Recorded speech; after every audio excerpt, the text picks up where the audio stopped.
ঘরে বসে আছে তাদেরকে আপনি কি বলবেন একজন সাকিব খান হিসেবে?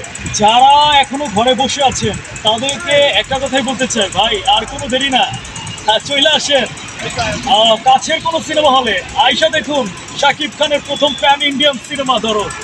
আশা করি খুবই খুবই ভালো লাগবে। আর যদি আপনার যদি বউ থেকে থাকে, যারা বিয়ে করেছেন তাদেরকে বলতে চাই ফানি টাইম, কারণ তাদেরকে আমি বলতে চাই যে বউকে আরো বেশি ভালোবাসবেন যদি এই শাকিব খানের এই দরদ মুভিটা দেখে থাকেন।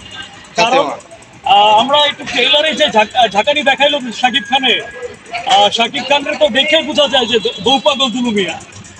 তো দুলু মিয়ারে দেখতে তাড়াতাড়ি এসে পড়েন কাছের কোনো সিনেমা হলে। আপনার কি বউ আছে? আছে, হ্যাঁ, আমার বউ। আপনি কি বউ পাগল? আমি বউ তো ভাই পাগল সবাই হয়, তবে শাকিব খানের এই মুভি দেখে মনে হয় যে আরো বেশি পাগল হয়েছে। আচ্ছা, ভালোবাসা নতুন করে শিখবো এরকমই। আচ্ছা, এবার আমরা হচ্ছে একটা অন্য প্রসঙ্গে আসবো।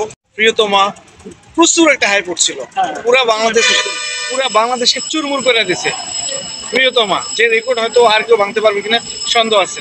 তারপরে গেল রাজকুমার, তারপরে গেল তুফানে কিন্তু একটা প্রচুর একটা হাইপ উঠছে। তো শেষ না কিছু? হ্যাঁ, আমাদের শেষ করে।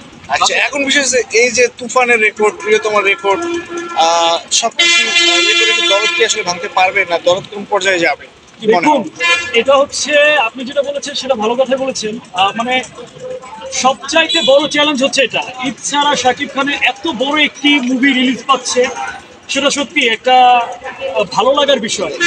আর সবচাইতে বড় ব্যাপার হচ্ছে এটা শাকিব খানের জন্য একটা চ্যালেঞ্জ, এটা শাকিব ভক্তদের জন্য একটা চ্যালেঞ্জ, এটা সিনেমা দর্শকদের জন্য একটা চ্যালেঞ্জ। কারণ ঈদ ছাড়া বিগ বাজেটের একটি সিনেমা মুক্তি পাচ্ছে। আর সবাইকে এটাই বলবো যে আসলে সবাই আসুন, আমরা দরদটা দেখি, বাংলা সিনেমাকে আরো বহুদূর নিয়ে যাই এগিয়ে। আসলে আমাদেরই হাত ধরে বাংলা সিনেমায় অনেক দূরে এগিয়ে যাবে।